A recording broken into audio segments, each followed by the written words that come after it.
Thank you for standing by, ladies and gentlemen, and welcome to the Seanergy Maritime Holdings Corp conference call on the first quarter ending March 31st, 2025 financial results. We have with us Mr. Stamatis Tsantanis, Chairman and CEO, and Mr. Stavros Gyftakis, Chief Financial Officer of Seanergy Maritime Holdings Corp. At this time, all participants are in a listen-only mode. There will be a question-and-answer session, at which time, if you would like to ask a question, please press star 11 on your telephone keypad, and you will then hear an automated message advising that your hand is raised. Please be advised that this conference call is being recorded today, Tuesday, May 27th, 2025. The archived webcast of the conference call will soon be made available on the Seanergy website, www.seanergymaritime.com, under the webcast and presentation section under the Investor Relations page. Many of the remarks today contain forward-looking statements based on current expectations. Actual results may differ materially from the results projected from those forward-looking statements. Additional information concerning factors that can cause the actual results to differ materially from those in the forward-looking statements is contained in the first quarter ended March 31st, 2025 earnings release, which is available on the Seanergy website again, www.seanergymaritime.com. I would now like to turn the conference over to one of your speakers today, the Chairman and CEO of the company, Mr. Stamatis Tsantanis. Please go ahead, sir. Thank you, Operator, and welcome everyone. Today we're going to be presenting our financial results and company updates for the first quarter of 2025. Following a year of record financial performance, significant shareholder rewards, and targeted fleet expansion, Seanergy entered 2025 with strong momentum and a clear strategic vision. We positioned the company to fully leverage the positive long-term fundamentals of the Capesize market, and our actions in the first quarter of the year reflect our continued commitment to disciplined growth, balance sheet strength, and delivering value to our shareholders. Despite a softer earnings environment in the first quarter, our conviction on the long-term strengths of the Capesize segment remained unchanged. The market's core supply and demand fundamentals remain intact, and this confidence is reflected in our board's decision to declare a dividend of 5 cents per common share. The payout exceeded what our formula would typically dictate, but the board acted decisively to uphold our commitment to consistent shareholder returns even during temporary market softness. The subsequent rebound in spot Capesize rates to normalized levels further supports this decision and our market outlook. Turning to our financial results, in the first quarter of 2025, we recorded a revenue of $24.2 million, EBITDA of $6.6 million, and a net loss of $6.8 million. As of quarter end, our cash balance stood at $31 million. Despite the quarterly loss, I want to emphasize the strength and flexibility of our balance sheet, which positions us to ramp up capital returns as the Capesize market continues to recover. On the operational front, in February, we took delivery of 2 high-quality Japanese-built Capesize vessels. The Blue Ship, built in 2011 at Mitsui Shipbuilding in Japan, was acquired via a 6-month bareboat charter and has commenced employment with a first-class operator on an index-linked hire contract plus a fixed premium. The May Ship, a larger Newcastlemax built in 2013 at Imabari Shipbuilding of Japan, was acquired through a combination of cash and bank financing and is also employed with a first-class operator under a contract offering index-linked hire with a guaranteed profitable floor. Both acquisitions were consistent with our focus on modern, fuel-efficient Japanese tonnage secured at favorable terms and delivering immediate cash flow visibility. On the financing front, during the quarter, we concluded 2 separate transactions totaling $88.1 million, with proceeds used to refinance the existing debt of 4 vessels and to fund the acquisition of the May Ship. We're pleased with the timely execution of these deals, completed at improved pricing and terms. These refinancings effectively remove all debt maturities for the next 4 quarters, enabling us to focus on capital returns and market opportunities.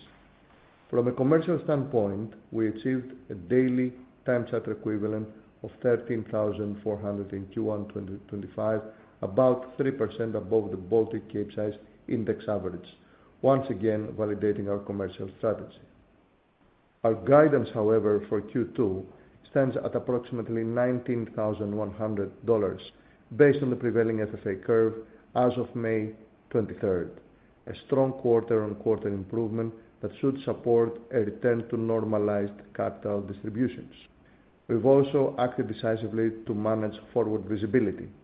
Approximately 39% of our fleet's operating days for Q2 are hedged at an average rate of approximately $22,700. In addition, we have secured long-term coverage for roughly 1/3 of our available days throughout the end of the year at an average daily rate exceeding $22,000. These decisions reflect our commitment to securing profitable cash flows while ensuring a high return on capital and maintaining sustainable fleet growth. I will now pass the call to Stavros, who will fill you in on our financial information for the quarter, as well as discussing our balance sheet and debt refinancings. Stavros, please go ahead. Thank you, Stamatis, and welcome to everyone joining us on today's earnings call. Let's begin with a review of the key highlights from our financial performance for the first quarter ended March 31st, 2025. Our net revenue for the quarter totaled $24.2 million over a TCE of $13,400 per day, compared to $38.3 million and a TCE of $24,100 in the same period last year. However, it's worth stating that our TCE still outperformed the Baltic Capesize index, reflecting the advantages of our hedging within the context of our overall commercial strategy. Adjusted EBITDA stood at $8 million, while we recorded an adjusted net loss of $5.2 million. Looking ahead, we expect to return to profitability in the second quarter, supported by a stronger market and the freight hedging activities discussed previously by Stamatis. Current estimates indicate a recovery in TCE levels to over $19,000 per day. On the expense side, we have successfully reduced our daily OPEX by 7% year-over-year, thanks to the improving efficiency of our ship management team. Now moving on to our balance sheet, our cash position stood at $31 million. Despite the soft Capesize market and cash outlays for the acquisition of the May ship and the Blue ship, our cash balance declined only moderately during the quarter. This was achieved on the back of our proactive financing strategy, which enables a healthy balance between liquidity and leverage. This active management of our loan book, in combination with a consistent strong market valuation of our fleet, supports our financial resilience. It has allowed us to sustain dividend distribution, maintain operational flexibility, and fund investments on our vessels that are scheduled to go through dry docking in the coming quarters. Our total assets stand at $603.5 million, while balance sheet equity stood at $254.8 million. Our debt, including liabilities under finance leases, amounted to $323.7 million at the end of the first quarter, resulting to a loan-to-value ratio below 50%, based on the market values of our fleet, which have remained relatively steady in the last 6 months. Now, before moving forward, I'd like to briefly recap our latest financing activities. In February, we finalized a new sustainability-linked loan with Piraeus Bank to refinance existing debt of Worldship and Ownership under significantly improved terms, while also partially funding the acquisition of Mayship. The total amount of the transaction was $53.6 million with a 5-year term and an interest rate of 2.05% plus term SOFR per annum, 55 basis points lower than the rate of the refinance facility. This rate is subject to further reduction based on the achievement of specific emission reduction targets. In March, we entered into 2 separate sale and leaseback agreements for Squireship and Friendship with entities affiliated with Huarong Financial Leasing, totaling $34.5 million. The proceeds were used to refinance the outstanding debt of the respective vessels under a loan facility with Alpha Bank. The vessels were sold and chartered back on a bareboat basis for a period of 5 years, with Seanergy retaining continuous purchase options at predetermined prices. Each bareboat charter also includes a purchase obligation at the end of the charter period. The financings bear interest at a rate of 3-month term SOFR plus 2.15% per annum, 130 basis points lower than the average rate of the refinance facility. At the same time, we're in advanced discussions with potential financiers to fund the purchase option price of the blue ship due later this summer. Our goal is to secure favorable terms while minimizing impact on our liquidity. On this note, it is important to highlight that Seanergy has no balloon payments due until the second quarter of 2026. Overall, we remain optimistic about the profitability in the coming quarters and confident in the strength and flexibility of our balance sheet. This positions us well to continue delivering on our strategic priorities, disciplined fleet growth, and meaningful shareholder returns across the market cycle. This concludes my review of our financial results and updates. I will now pass the call back to Stamatis, who will now discuss the Capesize market and industry fundamentals. Stamatis? Thank you, Stavros. After registering a strong performance in 2024, the Capesize market experienced a temporary correction in the first quarter of 2025, consistent with historical seasonality, but this time exacerbated by severe weather disruptions affecting Australian exports and the strong inventories built up in 2024, especially on coal. Capesize daily charter rates rebounded sharply in March as normal cargo flows resumed, the Baltic Capesize Index recovering from a low of about $6,000 a day to a high of approximately $23,000 within the same quarter. While short-term volatility continues to be shaped by cautious economic sentiment and evolving trade policy uncertainty, the long-term Capesize fundamentals remain firmly positive.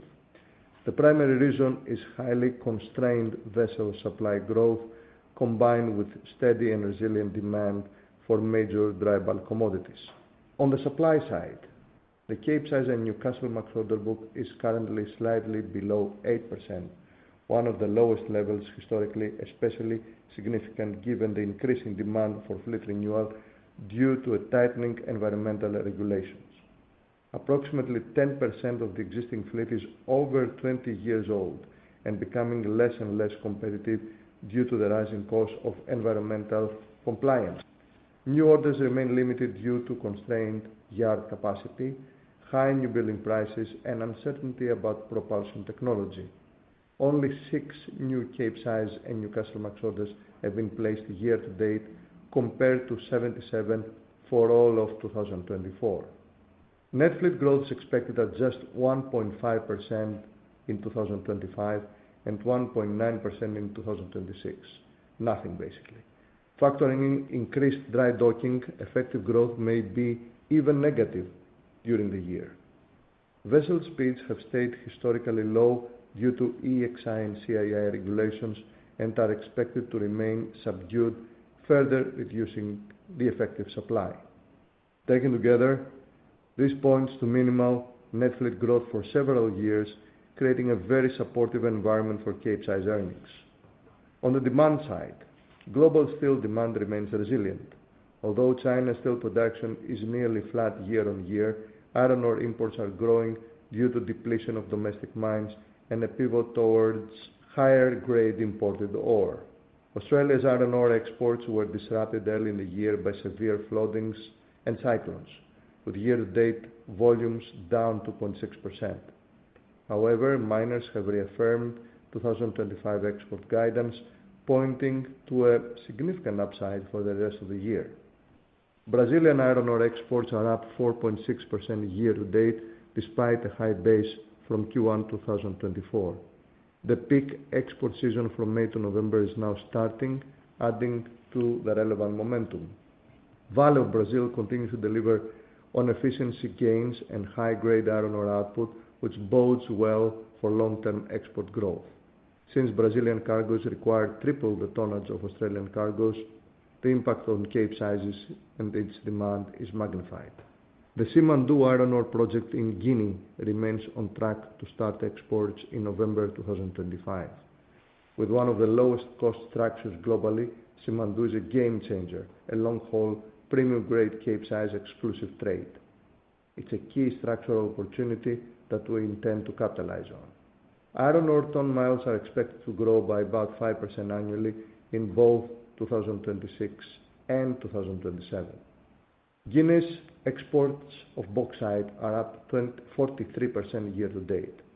Full year production is expected to reach 200 million tons, up from 145 million tons in 2024, driven by aluminum demand. Thermal coal imports dropped around 8% year to date as inventory started high and hydropower generation surged in China. However, as stockpiles normalize, seasonal demand is expected to rebound in the second half of the year. Taken together, demand across all major Capesize commodities and raw materials remain robust and well supported by global infrastructure, energy consumption, and manufacturing needs. With extremely low fleet growth and structural inefficiencies, such as slow speeds and increased dry dockings, Capesize utilization is projected to tighten progressively in the quarters ahead. To conclude, Seanergy is very well positioned as a pure-play Capesize company, fully aligned with these long-term market tailwinds. Our strategy is built on these three pillars. Capital returns. We remain committed to delivering shareholder value through stable dividends and targeted share buybacks. Strategic fleet growth. Our expansion is disciplined and opportunistic, focused on aligning with favorable market conditions. Balance sheet strength. Our capital structure remains healthy and flexible, allowing us to sustain returns and pursue value-enhancing opportunities as they rise. With these foundations, we're confident in our ability to maintain a leadership position in the Capesize space. On that note, I would like to turn the call over to the operator for any questions you may have. Operator, please take the call. Thank you. Thank you. As a reminder, to ask a question, please press star 11 on your telephone and wait for your name to be announced. To withdraw your question, please press star 11 again. We will now take the first question from the line of Mark Reichman from Noble Capital Markets. Please go ahead. Yes, would you please walk us through the dry dock schedule? I mean, we had assumed 50 days in each of the first and fourth quarters and 100 days in each of the second and third quarters, so basically 25 days per vessel. Hi, morning, Mark. This is Stavros. Thanks for your question. Basically, I mean, we have approximately seven ships remaining for dry docking this year, which we're trying to push a couple of ships to the first quarter of next year, depending also on the prevailing market conditions. If the market remains at current levels, we will do as much as possible this year, expecting next year to be a bit stronger.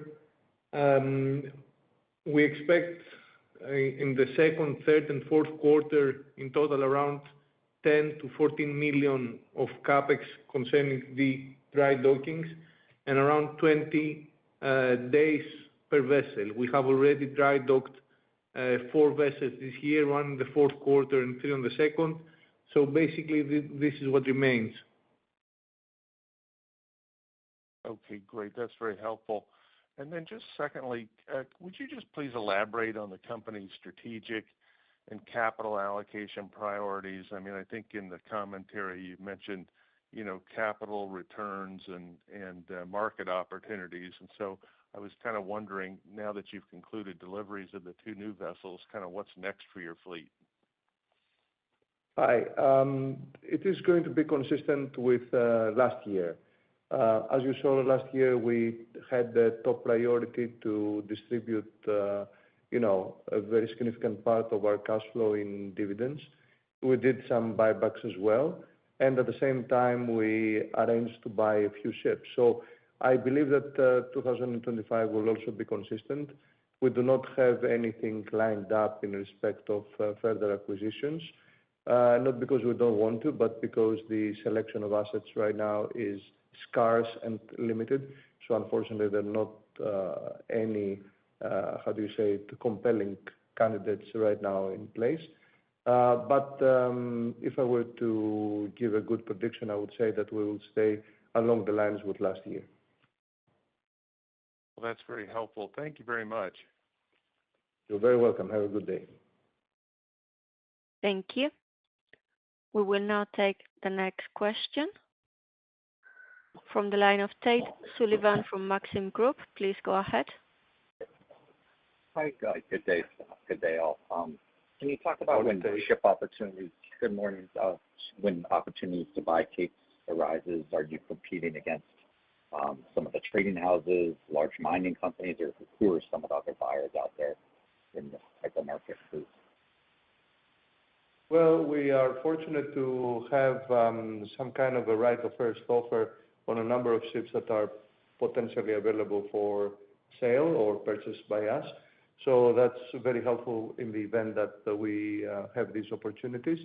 And as far as the commercial agreements, we're also fortunate to have some key partners that are ready to provide us with lucrative agreements for chartering the ships.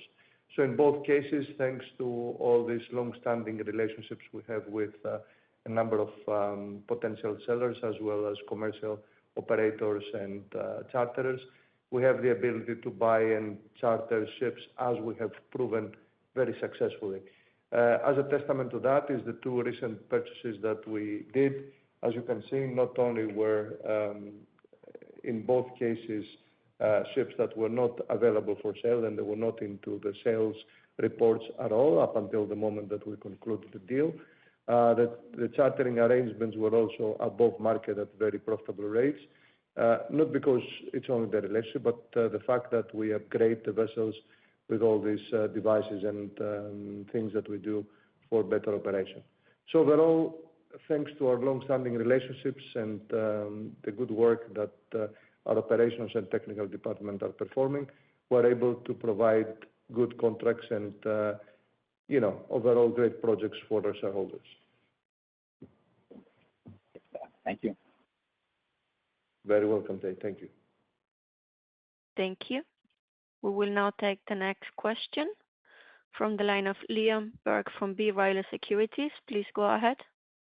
Thank you. Stamatis, Stavros, how are you today? Very well. How are you? I'm doing just great, thanks. Stamatis, you talked about the macro on iron ore. You've got greater ton miles because it's being sourced further away with the capacity come on in Guinea, and pretty stable underlying steel production.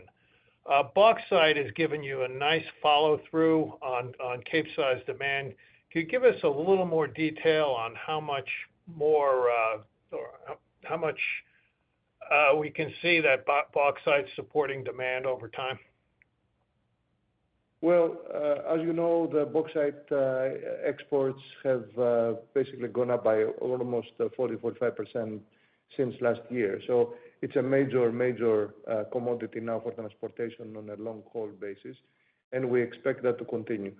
I cannot really say that it's going to go another 40% next year, and I don't really anticipate that. I see a flat demand, maybe 5% up for the remainder of the year and for 2026, which already, as I mentioned before, has increased significantly since last year. So bauxite has become a dominant commodity raw material for the transportation by Capesize vessels. So both iron ore and bauxite are expected to be quite good, up year on year, even though we had some sort of a weak period year to date. But I'm confident that as we turn into Q3 and everything, we will see bigger and bigger volumes coming up from West Africa. We don't see any slowdown as the information from the brokers are telling us. Great, thank you. Stavros, your daily OPEX per vessel dropped nicely. Is that just quarter-to-quarter variability, or is there something else? Hi, Liam. So as I've told you in previous calls, I mean, we prefer to look at OPEX on an annual basis because, I mean, you avoid these fluctuations quarter over quarter. But basically, as more of the ships that we have acquired in the last 3 years go through dry dockings with our own technical management team, then, I mean, you have a direct impact on OPEX after the dry docking. So this you will see reducing or stabilizing at around the levels that you see in the first quarter. We're happy to see drastic improvement so far, and we hope that this trend will continue into the next quarters. Great. Thank you. Thank you very much, Clea. Thank you. We will now take the next question from the line of Lars, Mann, Adey from Arctic Securities. Please go ahead. Hello. Hi, good morning. Good afternoon. Good morning. Thank you for taking my question. I guess I have a question on the market. It was touched upon briefly during the presentation as well, but I was wondering about with the Capesize rates having been somewhat directionless recently.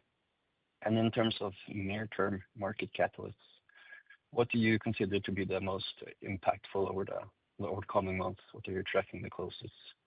Is it geopolitics? Is it stimulus announcements or something different? Thank you. Can you please repeat the first part of the question because we kind of lost you for a moment? Yeah, I was saying that with the Capesize rates being somewhat directionless recently, and in terms of like near-term market catalysts, is it something you're tracking? What do you think will be the most impactful over the next coming months?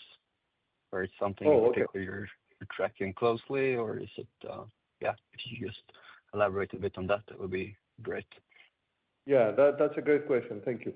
So for us, it's not a matter of demand. Yes, it has been slightly lower, the volumes compared to last year, but not enough to make such a big damage that we incurred, especially in the first quarter, in the beginning of first quarter in February.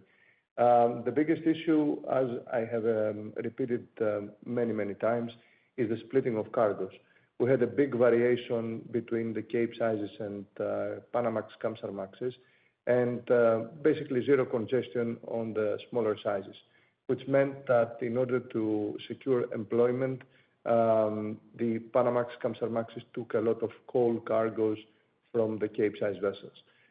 So it's not a matter of demand. I mean, the overall volumes are pretty much stable. We have not really seen any material decrease in demand. It was the increase of the effective supply, which is, as I mentioned, driven by the Kamsarmax, Panamax incremental effective availability because of significantly reduced congestion levels all over the world.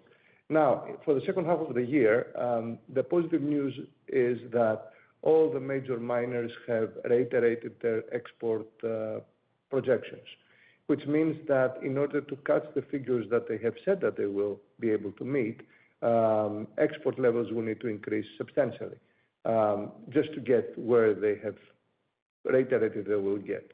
Having said that, I believe that once we see the increased volumes or the increased push of commodities that are completely aligned with last year or maybe slightly lower, we expect we will see rates being significantly higher for the remainder of the year. Just to give you some thoughts on this matter further, 2023, that was, let's say, the weakest year of the last 5 years. We had an overall average 5 BCI of $17,500 approximately. In order to get to the weakest year in 2025, assuming that is our low case scenario, the remainder of the year needs to be anywhere between $23,000 and $25,000 on the Capes, which means that, we see a lot of upside on that. And as an absolute downside risk, I would say that this is where the FFAs are telling us today. I see material upside as far as we're concerned above that, which may be anywhere in the 22, 23, or even in the high 20s for the remainder of the year. I cannot give you that, but this is the kind of internal predictions we have made. Okay. Thank you very much for the caller. I'll turn it over. Thank you. I hope it clarifies. Thank you. This concludes today's conference call. Thank you for participating. You may now disconnect. Speakers, please stand by.